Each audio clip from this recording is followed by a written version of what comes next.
Des nouvelles assez alarmantes viennent de tomber du côté du Congo-Kinshasa. En effet, il y aurait eu tentative de coup d'État. Mais attention, attention. Ce que je vais vous dire ici, c'est quelque chose de très intéressant parce qu'il y a eu une succession d'événements qui peuvent nous pousser à nous poser des questions. En effet, il y a juste 24 heures, dont hier, des personnes en tenue militaire se seraient présentées dans la propriété de M. Vital Kamerhe, qui est ministre de l'économie du Congo-Kinshasa, mais qui est également l'ancien chef de cabinet du président Tshisekedi. Et d'après beaucoup de dires, ce dernier serait justement un symbole du pouvoir, car très proche du président qui était réélu très récemment en janvier pour un autre 5 ans de mandat. Ce qui se passe donc, c'est qu'il y a certains les appelleraient des opposants, qui se présentent dans la maison de M. Kamerhe qui vit dans la Gombe. Je pense que la plupart des Congolais savent que c'est le quartier résidentiel de Kinshasa, c'est le quartier chic de Kinshasa. Et beaucoup auraient entendu des coups de feu, suivis, d'après les rapports, de 3 morts, dont on a mort d'homme dans ce cas bien précis, et dont les assaillants, les dites personnes, quand elles arrivent dans la résidence, ne trouvent pas M. Kamerhe. Et voici là où ça devient très intéressant. Parmi les 10 assaillants, le chef, et là je veux vraiment prendre sur les pincettes ce que je dis, parce qu'il y a des détails très intéressants dont on va parler dans quelques secondes. Donc, le chef, du nom de Christian Malanga, lance un Facebook Live. Donc quand ils entrent dans la propriété, ils lancent le Facebook Live où ils se mettent à parler en 2 langues, anglais et lingala. Cette insurrection, retransmise en direct sur les réseaux sociaux, est dirigée selon les autorités par Christian Malanga, un ancien officier, politique et homme d'affaires installé aux États-Unis, qui affirme lutter depuis des années contre le régime de Félix Tshisekedi. Félix, you out! Félix, dégage, you out! Un peu plus tôt dans la nuit, lui et ses hommes ont tenté de pénétrer dans la résidence de Vital Kamerhe, grand favori au poste de président de l'Assemblée nationale et ancien chef de cabinet du dirigeant Tshisekedi. L'attaque a fait 3 morts et plusieurs blessés. Ce dernier serait, d'après plusieurs rapports, un ressortissant de la diaspora américaine qui demande un retour du côté du Congo-Zaïre. Parce que dans cette vidéo, on peut clairement le voir tenir l'ancien drapeau du Congo-Kinshasa qui, pour les plus jeunes, s'appelait Zaïre dans le passé. Donc il lance ce live où il demande à ce que le président Tshisekedi démissionne. Maintenant, un autre fait très intéressant parce que on nous rapporte ceci, on nous rapporte qu'il commence par justement la résidence de M. Kamerhe, Vital Kamerhe. Après, donc, ils s'en vont du côté de la présidence, ils vont dans les bureaux présidentiels pour chercher le président. Un dimanche matin. Bien sûr, ils ne le trouvent pas dans ses locaux, mais ils font passer le message comme quoi ils demandent au président actuel de démissionner. Suite à cet attentat, le porte-parole de l'armée congolaise du nom de général Sylvain Ekenge prend la parole. Cette tentative a impliqué des étrangers et des Congolais. Ces étrangers congolais ont été mis hors d'état de nuire, leurs chefs y compris. Les forces armées de la République démocratique du Congo demandent à la population de vaquer librement et tranquillement à ses occupations. Les forces de défense et de sécurité ont la parfaite maîtrise de la situation. Vous avez bien vu que dans cette allocution, il mentionne que l'armée congolaise a pu maîtriser justement les opposants et a pu rétablir la situation. Il demande au peuple congolais de continuer à fonctionner comme si de rien n'était. Maintenant, après avoir dit ceci, c'est important quand même de faire une analyse. Quand j'ai reçu la nouvelle hier, automatiquement, surtout quand on parlait des hommes armés en tenue militaire, automatiquement, on retourne de manière inconsciente du côté de l'Afrique de l'Ouest et de ce qui s'y est passé ces derniers mois. Et on se demande, est-ce que c'est les populations qui sont derrière ce coup d'État? Est-ce que ce sont des individus derrière ce coup d'État?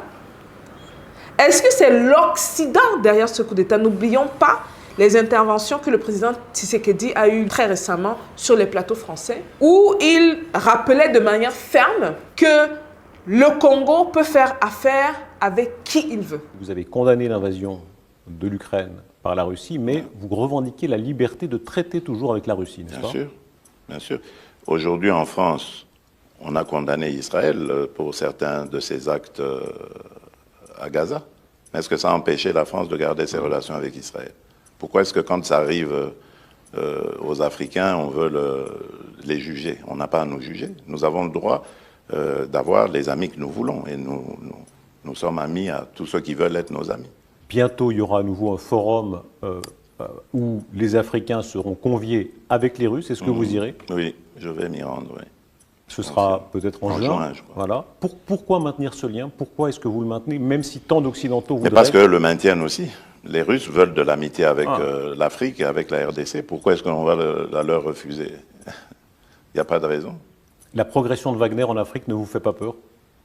En tout cas, en République démocratique du Congo, Wagner n'est pas là. Pourquoi est-ce que j'aurais peur pour les autres pays? En tout cas, je n'ai pas vu de massacre ni de pillage de la part Chez vous? De Wagner chez moi, donc je n'ai pas à avoir peur. Le Rwanda est plus un épouvantail pour la RDC que Wagner. Qui ramassera le plus la mise en Afrique entre la Chine, la Russie, les islamistes? Ça, c'est une bonne question. Les islamistes, d'abord, ils ne sont pas désirés. La Chine et la Russie, eux, ce sont des partenaires et qui viennent par la grande porte. Donc je pense que c'est eux qui rafleront plus la mise. Voilà. Le fait que ce soit au détriment des démocraties ne vous gêne pas? Que ce soit des régimes autoritaires? C'est quoi la démocratie? Alors, il y a une différence. Quand on vit dans une démocratie ou dans une dictature, je vous assure qu'il y a une grande différence. C'est vrai que, permettez-moi d'inverser un peu les rôles, c'est quoi la démocratie? Je me suis rendu en Chine au mois de mai dernier, de l'année passée, et donc j'ai vu des Chinois à qui j'ai parlé en aparté, qui m'ont dit qu'ils étaient heureux de vivre dans leur pays et dans le système dans lequel ils sont. Qui suis-je pour aller juger ce système et dire qu'il n'est pas démocratique? C'est malheureux, ils sont déportés, arrêtés, torturés. Voyez-vous ça? Non, je ne sais pas, sincèrement. Oui, Tiananmen, mais c'est une manifestation comme toute autre. Oui, il y en a eu ici. N'y a-t-il pas eu de manifestations à Paris qui ont causé des morts? N'y en a-t-il pas eu? La pensée peut aller dans ce sens et dire que, mais voilà, c'est un discours pas rebelle, parce qu'il y a beaucoup de logique dans la manière les prises de parole du président Tshisekedi. Cette logique de se demander pourquoi est-ce que quand vous faites une chose, nous on ne peut pas faire la même chose. Ce que j'appelle très souvent l'effet miroir. Si vous faites certaines choses, nous devons également faire certaines choses. Je ne dirais pas permettez-nous de faire certaines choses. Nous devons faire ces choses-là en tant que peuple souverain. Et tout nous conduisait vers ce Christian Malanga qui est justement celui qui peut être mis en avant dans cette tentative de coup d'État. Le gars, n'oublions pas, a lancé un Facebook Live. Félix, you out! Félix, dégage, you out!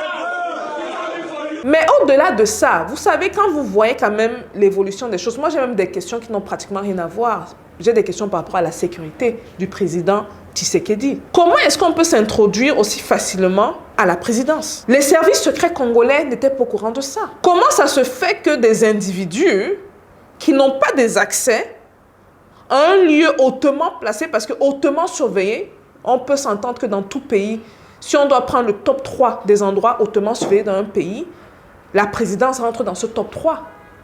Des étrangers puissent s'introduire aussi facilement. La sécurité, où est-elle? Est-ce que ce Malanga ne serait pas piloté par l'extérieur? Est-ce que ce Malanga pourrait être piloté dans le futur par l'extérieur? Parce que n'oublions jamais que c'est qu'on se rend compte de la faille dans un système qu'on veut exploiter la faille. On va chercher, peut-être les contacter, leur dire, bon, ce que vous aviez fait là, c'est une tentative de débutant. Si vous voulez vraiment faire les vraies choses maintenant, travaillons ensemble. On va vous donner les armes dont vous avez besoin. Parce que ce président-là, il est en train de dire peut-être des choses qu'on n'aime pas. Il veut peut-être nous faire partir du pays. Donc ça, c'est toutes des questions légitimes qu'on devrait se poser. Voilà un peu, je vous attends dans les commentaires. Dites-moi ce que vous pensez de cette nouvelle, quand même assez choquante qui est tombée. Est-ce que c'est un groupe qu'on devrait prendre au sérieux? Est-ce que c'est vraiment eux qui sont derrière ça? Est-ce qu'ils sont pilotés à distance par, je ne les appellerai pas des puissances comme beaucoup le font? Ok, donc là est la question. Je vous attends dans les commentaires. Et on se voit à la prochaine vidéo qui sera très croustillante parce qu'on va beaucoup parler de politique cette semaine-ci.